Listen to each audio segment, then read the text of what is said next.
project is closed loop control of buck converter using controllers. These are the contents and I will start with the introduction. Our project is closed loop control of buck converter and our main aim is to obtain control DC by controlling the DC cycle. For this, we need to use closed loop control. So what is closed loop control? Closed loop control is a process by which output voltage is maintained constantly by obtaining feedback of the loop. The main components used in our project are buck converter, voltage reference, comparator, controllers, and PWM. So let me explain briefly about them. Buck converter is a DC-DC converter which converts variable DC voltage to required DC voltage. It is used to get the DC output lesser than the input voltage. So buck converters are step-down converters. So again, next is the voltage reference. Voltage reference is a device specially to maintain the constant output voltage, even after the parameters such as power supply, temperature, etc. Next is comparator. Comparator is a device which compares the two voltage or current and determines the difference between them, which is considered as the error. Then controller. In a closed loop system, a controller is used to compare the output of a system, which is the V reference, and it converts the error into control action. It is designed to reduce the error and bring the output of the system back to the desired response. And the last one is PWM. The PWM in our project gives pulses to on or off the switch of the buck converter. When the pulses is high, switch is turned on, and when the pulses is low, switch is turned off. Now, let me explain about buck converter in a manner. Buck converter. Buck converters are step-down DC-DC converter. Here, at the output side, voltage is less compared to the voltage at the input side. And as decrease in voltage, there will be increase in current, so current gets stepped up. Buck converter can be highly efficient and its efficiency can be greater than 90%. And because of that, we can use it in computer for main supply with 12 volt to different elements like the dynamic RAM, CPU, USB that functions between 1.8 volt to 4.2 volt. Now, let us see the basic circuit of the buck converter. Here, we have a DC supply, switch, freewheeling diode, inductor, capacitor, and a load. In the buck converter, we will observe less average output in compared to the input. So let us understand the buck con let us understand how the buck converter works. When the switch is on, at that time the supply voltage, hello, am I audible to you? Yes, yes, you continue. When the switch is on, at that time the supply voltage that will flow current in the loop from the supply to the switch and then the inductor and through the load, and partial current will flow through the capacitor. It does not passes through the diode as it is reverse biased in the on condition. When the switch is off, the inductor, when the switch is on, in on condition, the inductor will get charged and its polarity of charging will be plus to minus from our left to right. Now, when the switch is off, the charge energy which is in the inductor with plus minus polarity, that will reverse to minus plus polarity. Then the inductor will release its energy through the load and the capacitor, and then through the freewheeling diode. These are the two modes on mode and off mode. Now let, let us look at the inductor voltage and capacitor current. If we consider the junction between switch diode and inductor as P, oh, the cursor is not available, and the inductor, capacitor and load as Q, in on mode, voltage across P will be Vs and Q will be V naught. So voltage across the inductor will be Vs minus V naught, and current across capacitor will be Ic equal to IL minus I naught. IL is the load total current and the I naught is the load current. In off mode, the voltage across P will be 0 and Q will be V naught. So VL of will be minus V naught, and current across the capacitor will remain same, which is IL minus I naught. So if we apply volt second balance, which says VL on into T on plus VL off into T off should be 0. From the formula of duty cycle, we get D equal to T on by Ts. So T on equal to D Ts and T off equal to 1 minus D Ts.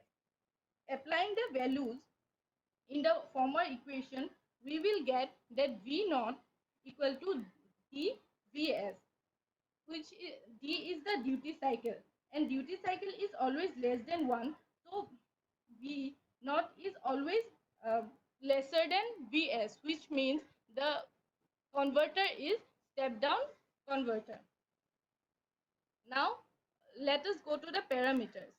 In our project, V naught and Vs are predetermined, so we can find the duty cycle by the above formula which I have discussed before.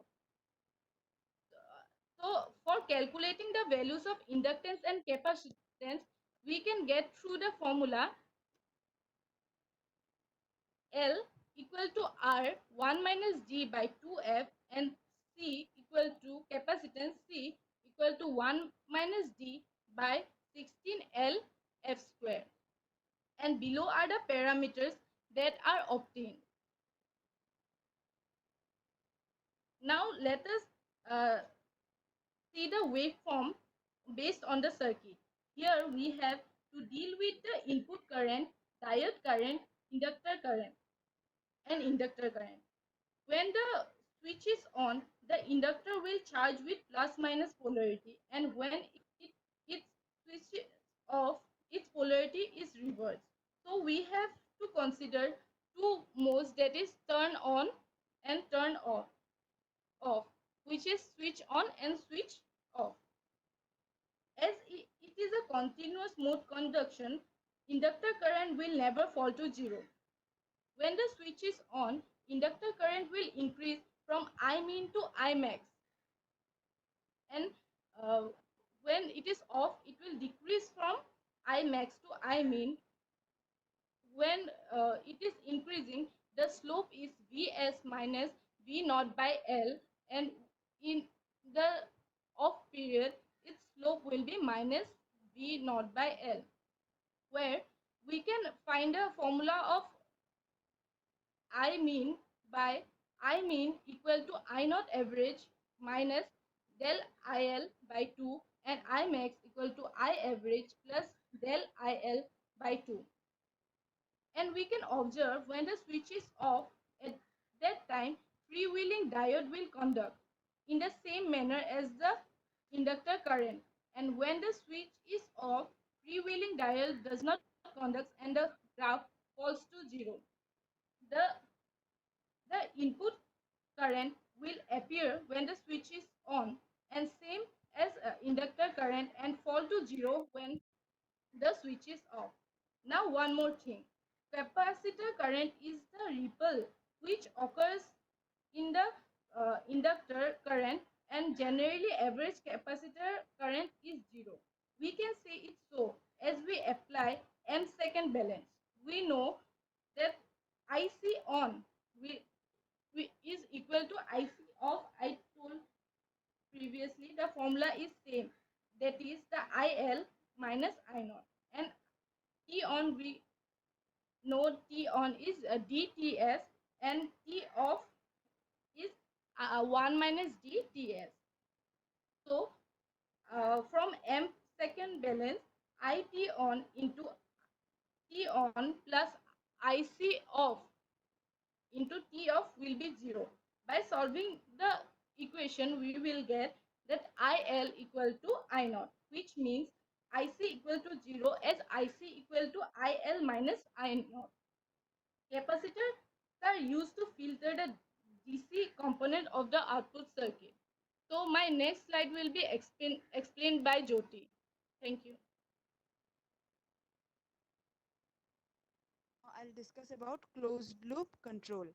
The purpose of a switching regulator, that is here buck converter, is to maintain its output under the load disturbance and input voltage variation. So the ultimate objective of a switching regulator or buck converter is to regulate the output voltage. That is, if there is variation in load resistance or input voltage, the output voltage will remain more or less constant. And this can be achieved by feedback control scheme. So here the output voltage is fed back and compared with the reference voltage, which will be passed on to the controller. And there are two basic approaches to achieve the closed loop control of a switching converter. One is voltage mode by output feedback, and other is the current mode. So now moving to the next slide, which is about transfer function of a buck converter. So the transfer function of a buck converter is V in divided by LC divided by S square plus 1 by RC into S plus 1 by LC, where V in is the input voltage, L is the inductance, C is the capacitance. So from the figure 1, which was described by Tasha, we get DIL, where IL is the current through the inductor. DIL dt is equal to 1 by L into B in minus BC into D plus minus VC into 1 minus D. By simplifying which we get DIL dt is equal to 1 by L B in into D minus VC by L.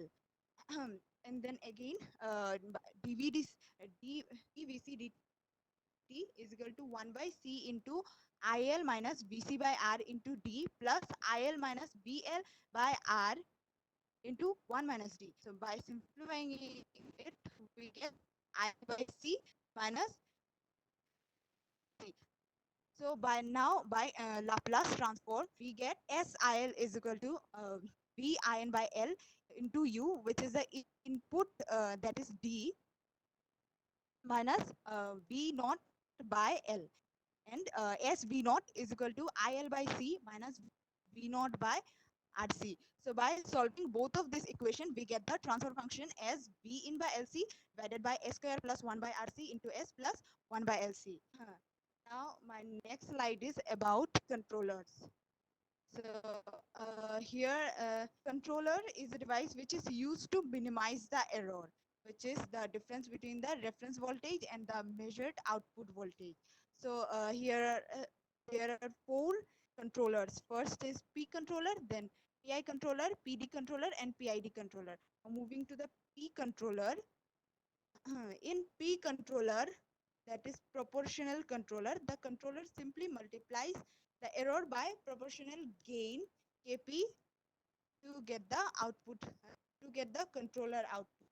So here in this figure, Rs is the V reference voltage, and Es is the error, which is Rs minus Cs. And Kp is the proportional gain constant, and Us is the controlled output, which is the output of the controller and which is the input to the that is buck converter. And Cs is the output, and G of S is the transfer function of the buck converter, as I said before. So here the output of the controller, that is U of S, is equal to kp into E of s. That is transfer function of the controller is equal to kp. So in p controller, the rise time is decreased. It also reduces the steady state error, which is the difference between this reference the output. But it cannot eliminate the steady state error. So now go to PI control. So in this controller, output of this controller, the output is the addition of multiplication of error signal with the kp, that is proportional gain, and multiplication of integration of the error signal, that is ai. So in figure you can see that sp is the set point reference voltage, pv is the pv is the and here mv the is the controlled output from the controller. PI controller. PI controller have that function as kp plus ki by s. So take kp as common, so we get transfer function as kp into s plus ki by kp divided by s. So now we assume this transfer function as G of s, which is the transfer function of controller, and the transfer function of buck converter as G of s. So the transfer function of the whole closed loop will be C of s into G of s divided by 1 plus C of s into G of s, from where we can calculate the error, that is error signal, that is G of s. So now the steady state error is limit of s into E of s, where s tends to be 0. Now putting the value of es, which we calculated from the transfer function of the closed loop, we get the steady state error as 0. So from this we get the PI controller eliminates the offset, but it has increased overshoot. So now we will move to the PD controller. In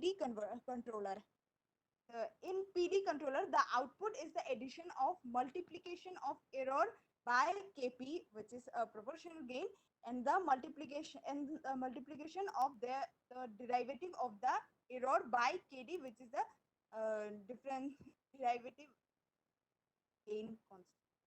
So in figure, f of s is the reference voltage, e of s error, u of s is controlled output, x of s is the output of the whole closed loop. So where kp plus k into kd into s is the transfer function of this pd controller, and p of s is the transfer function of this buck converter.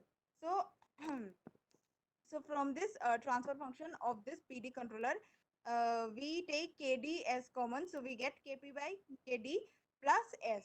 So in derivative control, it has the effect of adding damping to a system, and thus has a stabilizing influence on the system response due to the increase of S0, which we got from this transfer function. So, but it has offset, which was eliminated by I. So Next since it slide. is Go to PD next controller, slide. it has this PID controller is a combination of proportional integrator and derivative controllers. So here the f of s is the reference voltage, e of s is error, kp is the proportional gain constant, kd is a derivative gain constant, and ki is integrating um, constant, gain constant, and u of s is the controlled output. The x of s is the output of the whole system. So here the transfer function of the controller is kp plus ki by s plus kd into s. So it has lower rise time due to p. It has a low overshoot and no offset due to integrator.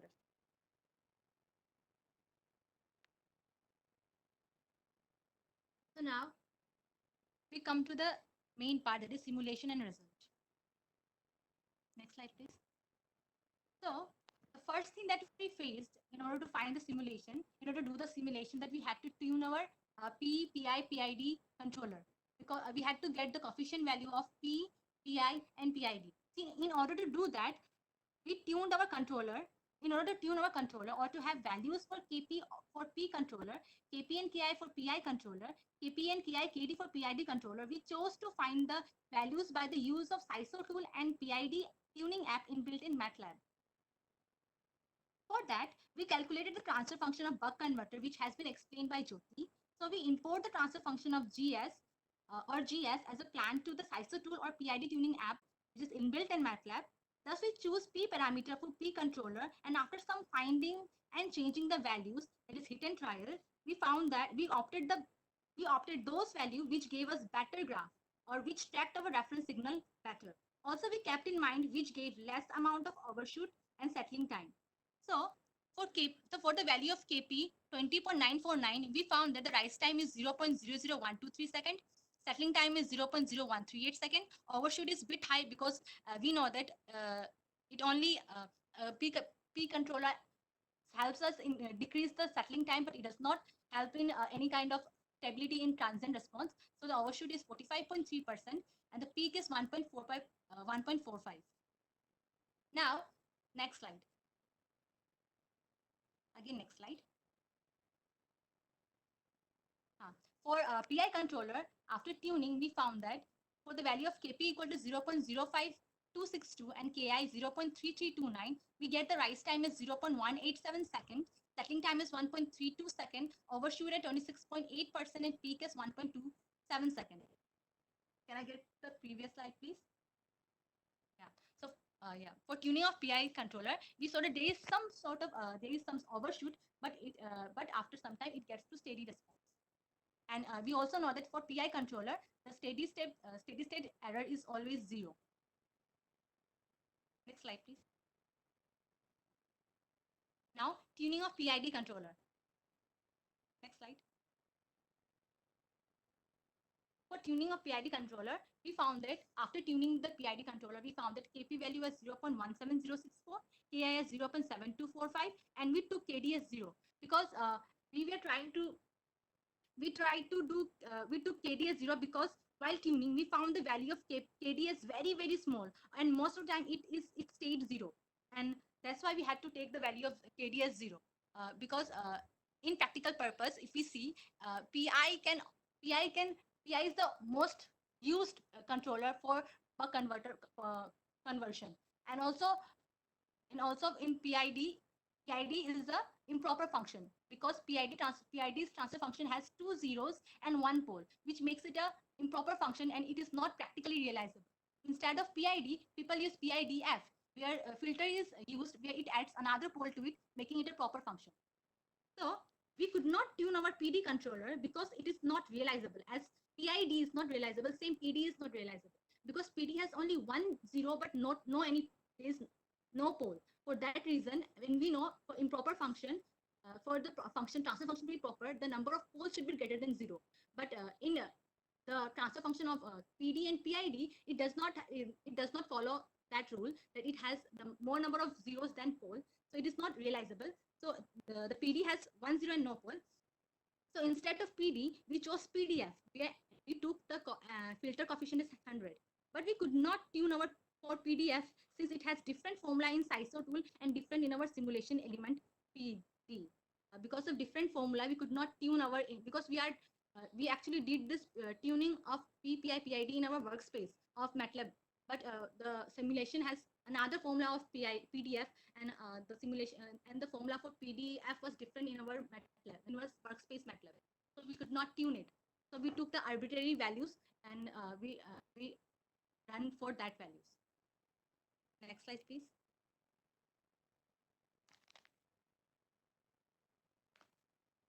So for simulation with 5 volt, as we have calculated the value of inductance as 10 Henry, resistance as 10 ohm, capacitance is 200 microfarad, and we took the input voltage as 100 volt and V reference as 5. So we get duty cycle is 0.05 volt. Now, and now we are about to see some waveforms of buck converter by using different controllers. Next slide, please. Hello. Yes, sir. Just go to previous slide. So just see that the before last three lines, PDF F means what? Is the filter. PDF is filter. We could not use PD. PD always used to come with filter. Okay, okay, and just go to the previous slide. So if here you are writing, you see in the first table some TF, right? So what is that TF that you are writing NA? Sir, if we had used PD, PI, we have taken here as PID. If we had used PIDF, the TF would have been introduced, which is a filter which is given to our PID. That's why we are not using any filter, so it is NA for PID.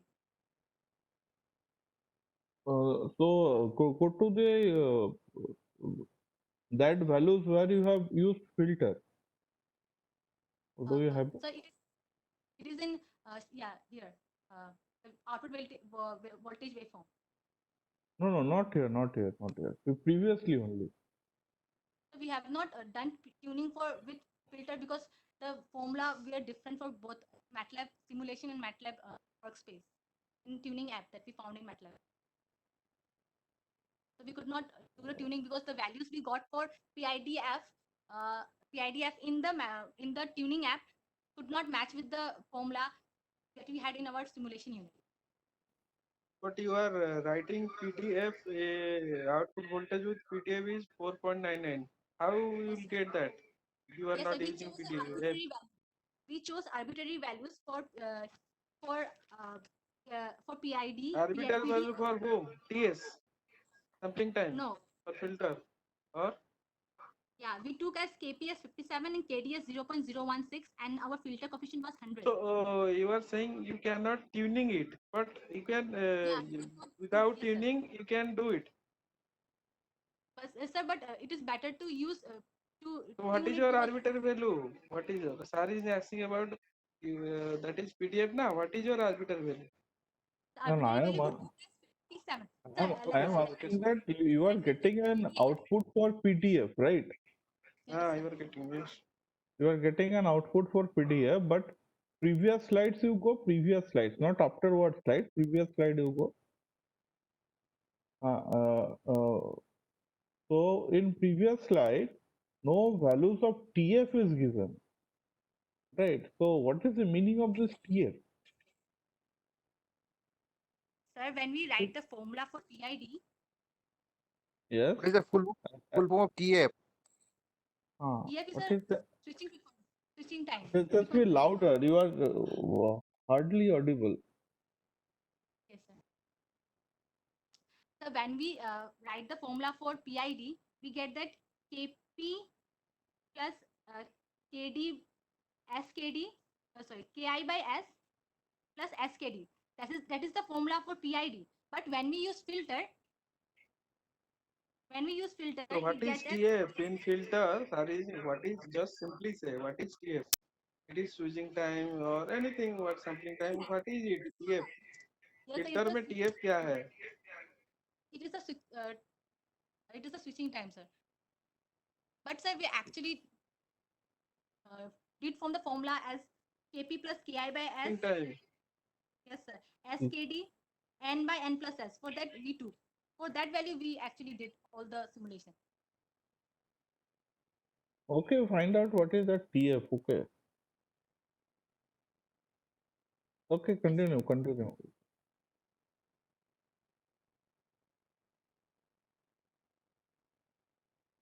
Next slide, please.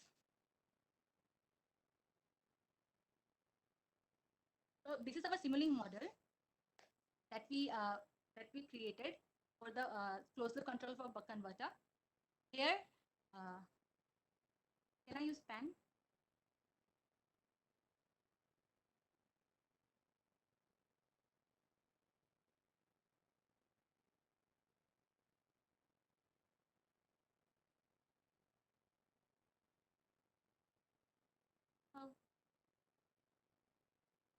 So here the V in the diode, inductor, capacitance, and this load, this whole makes a buck converter. And this our VREF constant, the constant value or the reference value, and the summation or the comparator and the controller with PWM. This control, this gives our closed loop control. Actually, this is the feedback, and this is the this is our this is our uh, input to the switch. So if we see,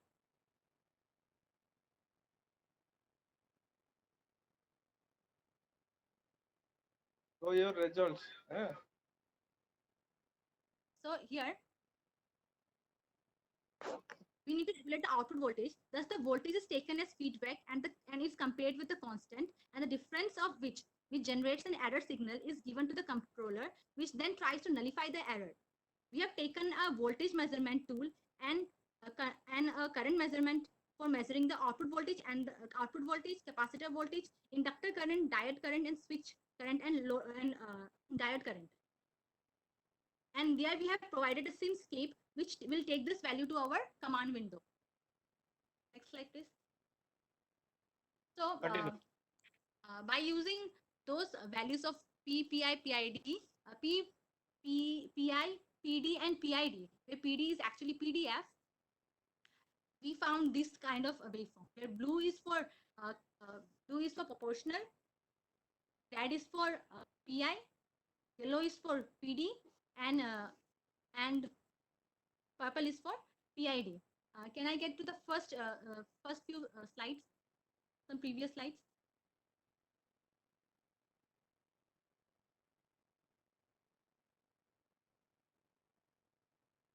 And one more. So we see that output voltage with P we get is 4.997, and output voltage with PI we get is 5 volt, and output voltage with PDF we get is 4.999 volt, and output voltage with PID we get is 5 volt. Now we see that with P and PDF there is some error that is actually steady state error, but in PI and PID there is no error because of introduction of integrator. And we know that with the integrated controller, we cannot have any error in our system. Now, the output current waveform. As we have used only, as the load is only resistive load, we have used only resistive load, the current waveform and output voltage waveform would be same, only the magnitude would be different. So, so our settling magnitude is 0.5, and for output voltage, it is 5. Because if we see V equal to IR divided by R, that is 10, we get a 0.5. Next slide. Now inductor current, this we have taken only for one controller, that is PID controller. Inductor current, as we know in steady state, this is the average current that we are seeing in our simulation, which will be same as the output current, because in steady state IL will be equal to I naught, and there would be no capacitor current. And the capacitor voltage with time would also be same as the output voltage, because it is in parallel. So the same output would be given to the capacitor and would be given to the load. Next slide. This is the diode current waveform and the source current wave. So we see that diode current would operate only when the switch is off, and the source current would come only when the switch is open. So these are the waveforms which we found for diode current and source current. This is the VI characteristics of load. As we have only resistive load, so the graph is gives us a slope, and it is a straight line. Slide. For VREF for 20 volt, we see that the graph is it is tracking our next slide and next slide.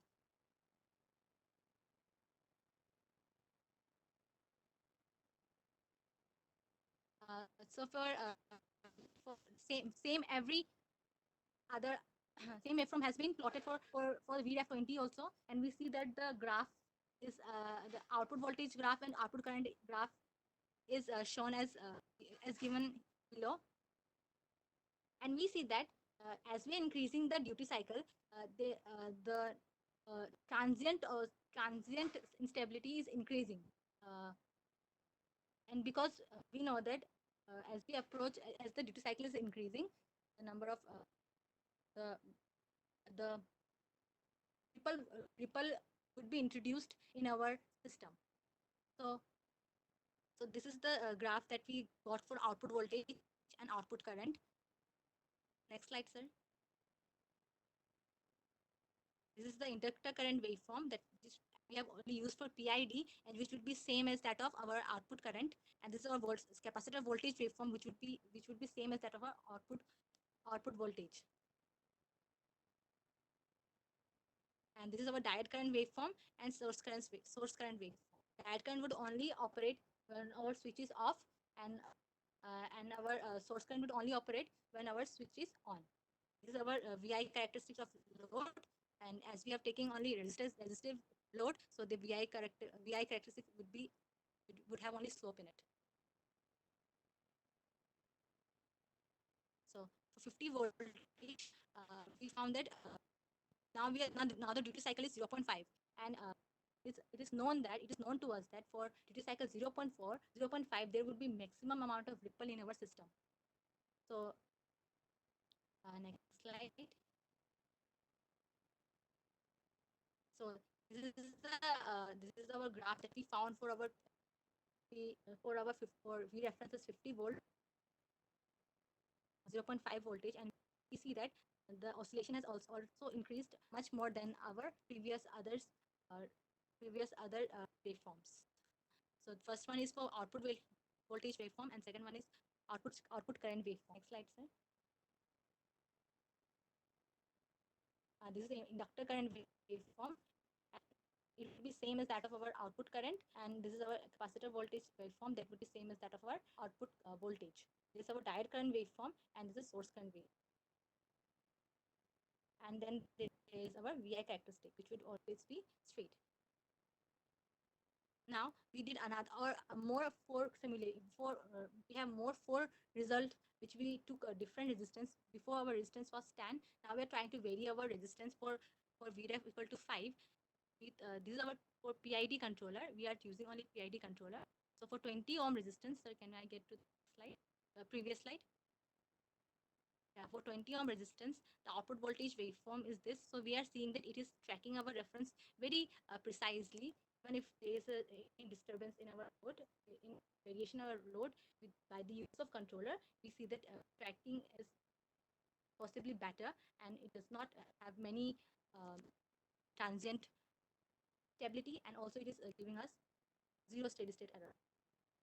And next slide, sir. For 40 ohm resistance for VREF 5 volt, we see that it has a little bit of transient instability. It has a little bit of overshoot in it, but it also is tracking our reference 5 volt better. So now the next slide would be explained by Debo. Area of applications. So my topic area of applications. Use of DC-DC buck converter is continuously growing in modern power electronics products and systems because of its wide range of applications, depending upon its efficiency and the durability. Designing such converter is challenging due to the user requirement.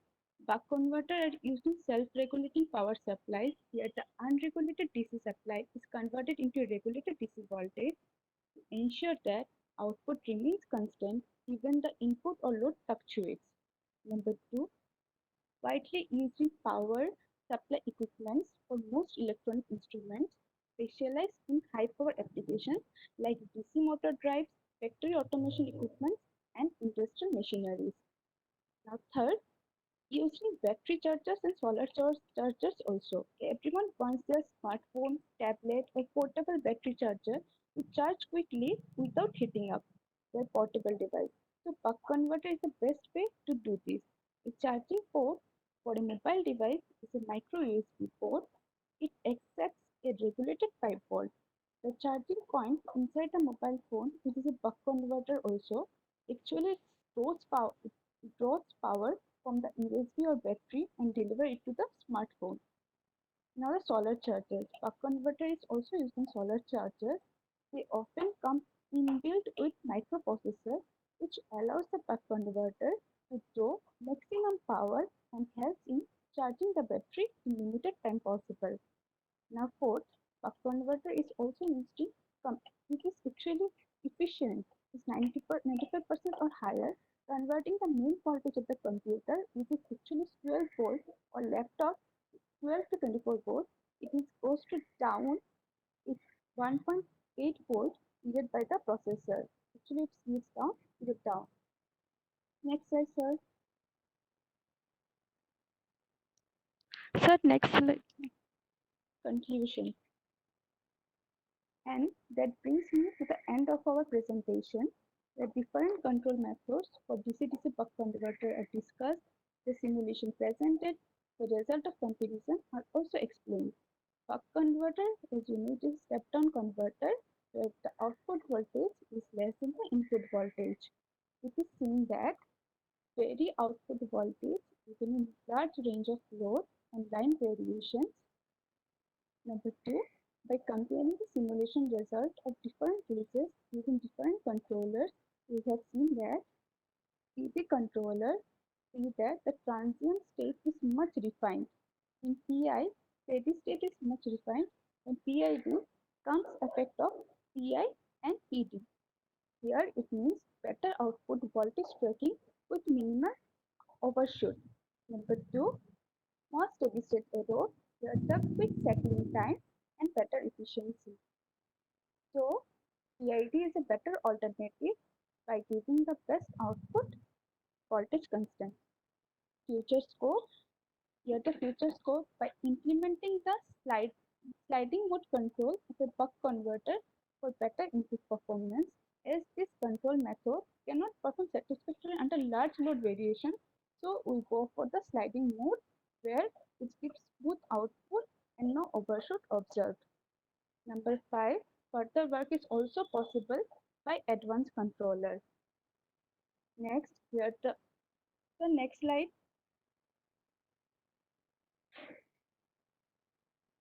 So next slide.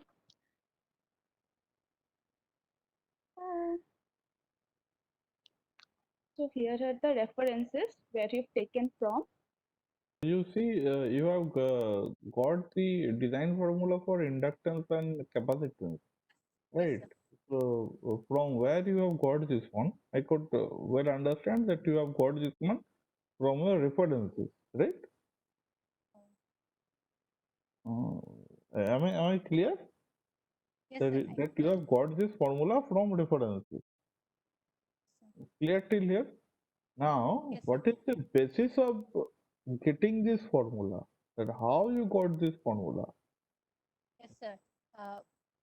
Sir, for a we need to in order to have a constant DC voltage, we need to make sure that our current does not fall to zero, that it does not go to discontinuous conduction mode. So in order to have a continuous conduction mode, we need to require that the IL does not fall to zero. So for that reason, we need to have a critical value of inductance and capacitance in order to have that in order to have our inductor current reason possibly above our in our first quadrant. So for that reason, we have to calculate the L. And for L, we can calculate LC. If please show the, can I get to the Okay, I graph? get what I got get from your. No, you go to that formula only. Yes, sir. Okay, so what I got to know from here is that if you don't want to go for discontinuous mode of conduction, then your L should be equal to this and C should be equal to this. No, so it should be greater Now, than this or equal to, yes, it should be greater than this one, right? greater than this or equal to this. That is what I was thinking of, that your L should be within a range, so it should be either greater than equal to or lesser than equal to.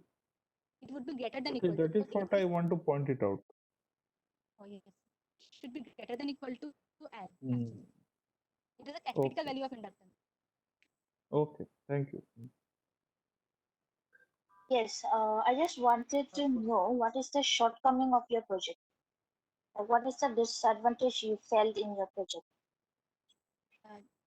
Yes, we actually found a lot of disadvantages while doing our project. First of all, we could not tune properly, and then we see that there is some sort of disturbance that we find that we could not eliminate during adding our controllers also. So we can improve our project by adding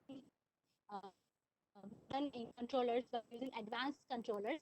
But for PPI and PID, we get a little bit of transient instability in our waveform. Okay, so where can you use your project in your real life? Like it can be implemented? We can use for in order to as Natasha has said before, for USB charges, we need to have less amount of, we need to have actually, we need to step down the voltage because the line voltage is very high. We need to step it down to like 4.2 or 4.5 voltage. So in order to do so, we use this buck converter. And Okay. also we need to regulate, and the main purpose of our project was to regulate our voltage, because we see that during a motor for speed control we need to we need to make extra sure that that the output voltage should be regulated, that if there is any fluctuation in the circuit, it does not reflect in our output voltage. So we have to make sure that the output voltage is regulated. For that condition, we need to have a closed loop control in our buck converter, just to make sure that the regulation is maintained. Okay, fine.